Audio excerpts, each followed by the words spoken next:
It looks like knock him out. 6 rounds. AJ. Ooh. Usyk, you little shithouse. Talking shite, I'm afraid he'll put my fist right for the side of you, little sausage. And all the shithouse, that big bodybuilder Joshua, that's a proper shithouse, that is. You know what I'm saying? He gives people value for money, and that's why AJ's at the top of his game. Even though he's lost, he's still won. Because he plays the game. He gives the paying customer what they want. You know, it's all part of it, you know what I'm saying? Let me just show you that picture, just to get your thoughts on it. So this is yeah, it's a good motivational video for him.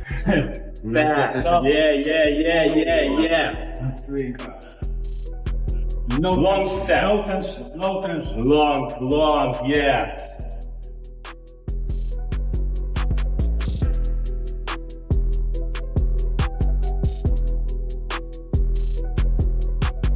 Anthony Joshua floors Usyk during sparring and delivers a devastating warning to Fury. This is far from standard camp footage. It's a heavyweight getting ready to unleash serious shockwaves toward Tyson Fury's doorstep, showing precisely how much savage training has gone into creating this completely different version of himself. So you can see how much work goes into them sessions. There's going to be a tough fight. No fight is easy. No matter how hard you train and how you just got to get lucky, you know. So what we're training for now is just to get lucky. Miss a punch that could have hurt, catch him with a punch that's going to hurt him. So it's kind of like when they say all in the bank, it's putting it all in the bank. And on June 1st, I'm going to have to check into my reserve. Tyson Fury's wandering response sounds like someone attempting to hide real discomfort with humor. Beneath the jokes and nicknames sits a heavyweight who clearly understands exactly what kind of beast Anthony Joshua is becoming behind closed doors. After I beat Joshua, I want his sensei. I want a rematch with a rabbit. I want in London, or I want in Las Vegas, or New York City, baby! I promise you, rabbit, you will have the... Tyson Fury ridicules the whole camp setup, attempting to portray discipline as weakness. But while he jokes about parties and drinking, Anthony Joshua is silently developing the exact kind of power that could finish this rivalry with one devastating shot. So, you got Usyk and Joshua teaming up, two fucking sausages, fruits, with the masks on training, and you got me and my boy here, the two best drinkers, partiers in the game. Ain't no better than us. Oh, Pablo J and Tyson Montana. Let's go. Let's go. Surprisingly, even John Fury cannot overlook the change unfolding before everyone's eyes. His reluctant admiration for Anthony Joshua's mindset only places greater weight on the rising fear developing within his own son's camp. I think he's strong enough, he's got the right personality, he's got the right mental attitude, and he will put his best foot forward. Oleksandr Usyk virtually validates the concerns surrounding this entire storyline. Forecasting his own knockout loss against Anthony Joshua isn't promotion. It's a serious warning message aimed straight at Tyson Fury. Joshua's next undisputed champion. Anthony Joshua's next undisputed champion. Tell me, what was you thinking when he went down in the first round? First round, it's test, but AJ back. Yeah, it's boxing, you know. It's boxing, back uppercut, good. It's a knockdown, yeah. AJ back and win. But the second knockdown, and I'm close to AJ, I was even worried. Greedy belly, I know. You now will speak, ow, ow. You have cheese like a... weak chin, blah, blah, blah. Greedy belly, get out. Listen, Greedy Belly won last night against Marius Wack. Did you see that performance? No. Do we see AJ Greedy Belly next? Yes, of course. How does it go? I will here. I will in ring.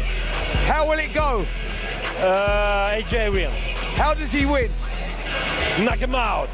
There you go, AJ knockout from Oleksandr Usyk. Oleksandr, thank you so much. Guys, back to... This isn't simple gym conversation. This is a predator analyzing every move of a champion before transforming it into his personal weapon. Anthony Joshua learning Oleksandr Usyk's brilliance firsthand should frighten Tyson Fury more than anything ever said during interviews. Now, going to train with him, there's still friendly competition in the gym. He might do, when he's skipping, longer than me, and next time I'm thinking I'm trying to outdo him, or he might run, or I might run longer than him. It's just always, it's not about ego. It's just our nature, just being competitive. And as a competitor, I wanted to improve, and I had an opportunity to go to his house and see what's going on and his environment, and I took it upon myself to take myself there because he has been the best, not only in the heavyweight division, he was the best cruiserweight, one of the best amateurs. So starting to understand how he managed to achieve all these things. I can see some clues, definitely, but also there's only one Anthony Joshua, and I've got to make it my own. I can't turn southpaw. I can't do the things that he done, but I can see the things that he done and make it Anthony Joshua's. And I think it's been good, man. It's been really, really good. Eddie Hearn isn't overstating things here. He's simply stating what the entire division already fears. An undisputed record combined with newfound discipline makes Anthony Joshua a truly frightening challenge for Tyson Fury to overcome across 12 rounds. Just look at the resume of Anthony Joshua. He has the best resume in heavyweight boxing, bar none. He's always fought the toughest fights. He's fought everybody that's been a mandatory. He's never swerved anyone. You know, he's a throwback fighter. The boxing public, boxing hardcore fans, don't really like anyone that has significant success in that outer space. But still, people will think that he's been spoon-fed or he's had easy fights. He's never had easy fights. And he's a good individual who works as hard as he can, provides for his family, and he's got a good heart. So I don't see how you can... Johnny Nelson highlights the one serious concern lurking beneath all this excitement, asking which version of Anthony Joshua truly appears under genuine fight night pressure. It's a reasonable warning. Still, even his criticism acknowledges the heart and power are undeniably real. Anthony Joshua last night, listen, Penga's, you know, he's got a knockout record, and so he can hit and he can hurt, but he shouldn't have been in Anthony Joshua's league, point blank. AJ, when it comes to the fashion of the fight, how he went about it, I thought he was on his front foot. He just was. I know in the gym, this guy's fluent. He's got great movement and great hand-foot-eye coordination. But then he just. There's a word called mercurial. I just learned it actually, and that describes Anthony Joshua. He's got so much talent, but it's a case of which version of him turns up when it comes to performance night. And performance night last night. The AJ that we know, the talented fighter we know, he wasn't there. The gut, the lion, the heart, he was there because he brought him. After 20 seconds, he got put down. Had to get back up again. He was in trouble. He was still making rookie mistakes. I'm thinking you shouldn't make those mistakes at this stage in your career. You are a former world champion. I know you're pulling your tongue out saying I'm all right, I'm hurt. Who are you proving something to?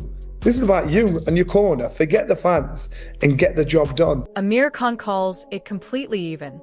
But once he mentions ring rust affecting Tyson Fury's performance, the balance subtly shifts. That inactivity could provide the precise opening a revitalized Anthony Joshua needs to end everything early. Do you have a prediction of how the AJ vs Tyson Fury fight could go? In the UK, to have a mega fight like that would be massive. One of the biggest fights ever. Two heavyweights, two big names. And how the fight's gonna go, look, it's a hard one to say. I still need to go back and see how Fury's fight went. I mean, I know it's more like a sparring session Fury had, but still, I want to see how he looked. But I think it's a 50-50 fight. Very close, very close. I do lean a little bit more towards Fury, but like I said, as time's been going on and Fury's not in activity, I think might work against him. I'll probably say, yeah, still, it's a very close fight. I'll call it 50-50. John Fury attempts downplaying the importance of this fight, but genuine regret hides within his words. Music, missing the ideal opportunity years ago, could now be precisely why his son faces a much more dangerous version of Anthony Joshua. Mountains sometimes miss each other on a very rare occasion, and these two have. But it's gone now.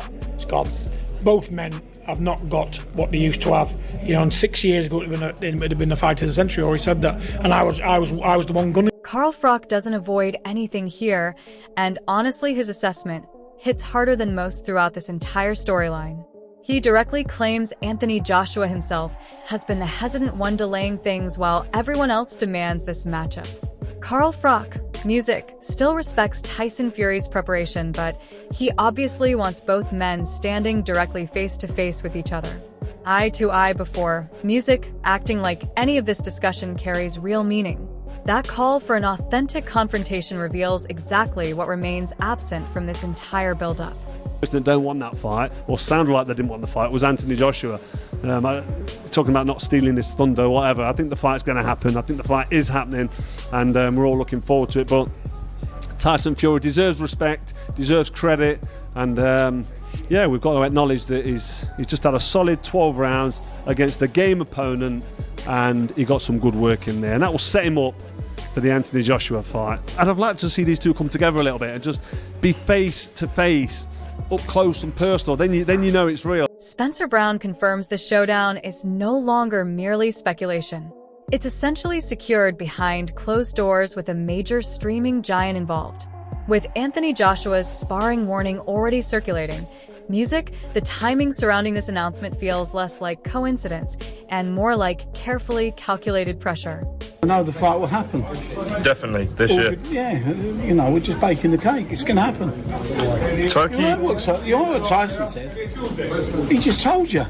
But Turkey suggested it was going to be announced tonight, so is there a deal in place? Well, that's Turkey's business, isn't it? Not mine. But, yeah, there's a lot I know, a lot I can't divulge, but I'm just going to say that this fight is going to happen. And the man behind it is Turki Al-Sheikh, and the company behind it will be next. While Anthony Joshua's camp appears united and dangerous, Tyson Fury's corner seems to be slowly unraveling behind closed doors. A strained relationship with his own father is certainly not the perfect preparation entering a fight of this importance. Yeah, I didn't know. You know, they've always been very close, and John's always been a big part of the training team. You know, I know he's had his trainers in Sugar Hill and, you know, Ben Davison, but, you know, John's his dad, and you know, he's been a big part of the journey. And for some reason, I don't know why, it's not my business, but they've clearly fallen out. And, you know, it's never nice to see, and definitely not nice. Duke McKenzie removes the legendary status Tyson Fury supporters continue demanding, labeling his resume plainly inadequate compared with genuine Music greats. That difference in legacy becomes even more difficult to defend if Anthony Joshua emerges victorious following this anticipated showdown. Obviously, Fury's got his own fans and people that think that he is a legend, and one thing and another. Well, that's all well and good, but you've got to look at his resume. It doesn't stack up. Not to the great fighters. It doesn't stack up. The promoter ridicules Tyson Fury's selection of opponents, almost laughing at how easy his current route appears compared with what awaits him. Meanwhile, Anthony Joshua continues developing serious power inside the gym. And this difference in preparation could become extremely costly. And Marius Wack, who's about 64 years old, he's lost 8 times in the last 10 fights. It's going to be a spar. We don't have to throw stones, Ed. No, I'm just responding to his comments, Adam. Come on, leave it out. What's the matter with you? Don't go soft. Add every detail together, and the picture becomes impossible to dismiss. Anthony Joshua has reportedly dropped Oleksandr Usyk in sparring, learned lessons from an undisputed legend, and developed a resume many call the best across the heavyweight division. Meanwhile, Tyson Fury laughs through interviews. His own father acknowledges regret about missed opportunities. And Duke McKenzie questions whether his legacy compares with genuine greats. Carl Froch insists they finally meet face-to-face before anyone accepts this rivalry as real. And when that moment arrives, this knockout warning stops being talk and becomes a serious threat Tyson Fury cannot ignore.